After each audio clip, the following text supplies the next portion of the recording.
I could never imagine being an engine in the twilight years of steam. Here you are, an engine who's past their prime, surrounded by other engines. Some of these engines aren't even a decade old. Some were built just after the war. Some were built for the war effort, but most were built before the East Germans even invaded Poland. And a select few lived long enough to see the arrival of the 20th century.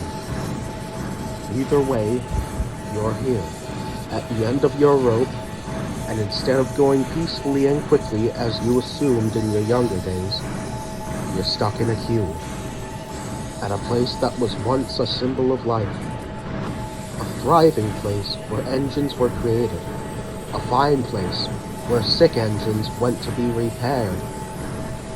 Now the facility that stands before you and the yard surrounding it could now be called a mass grave. You are unable to halt the agonizingly slow destruction of your former colleagues.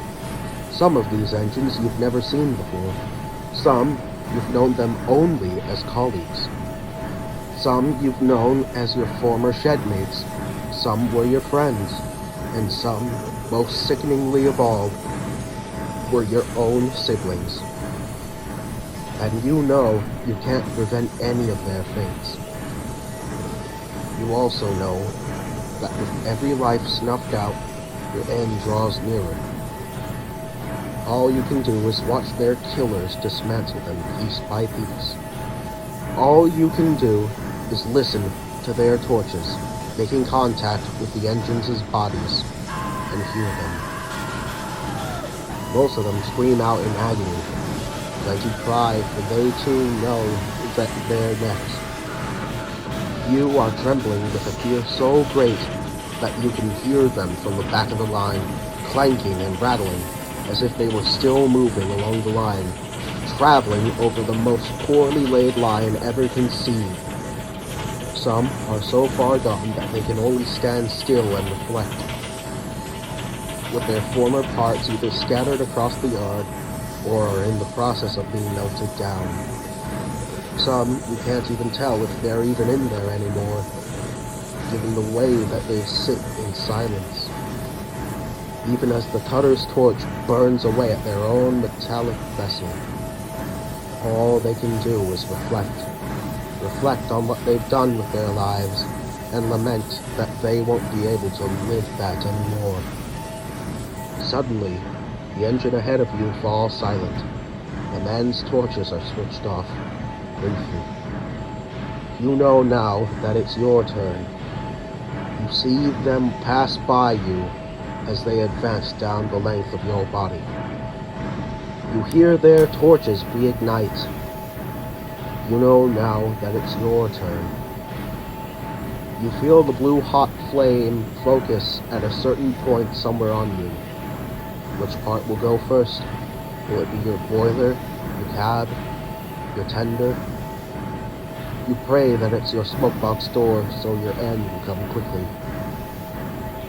But here, you don't even have the luxury of a quick death, nor a moment to process where the torch is, for the worst pain you've ever felt in your life washes over you. A pain far greater and more monstrous than the pains that came with every breakdown and derailment you've experienced in your life combined.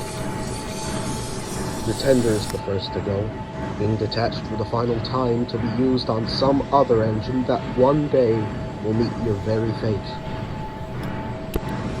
The men then focus their attention on your boiler fittings. Anything and everything of value is cut out and off of you.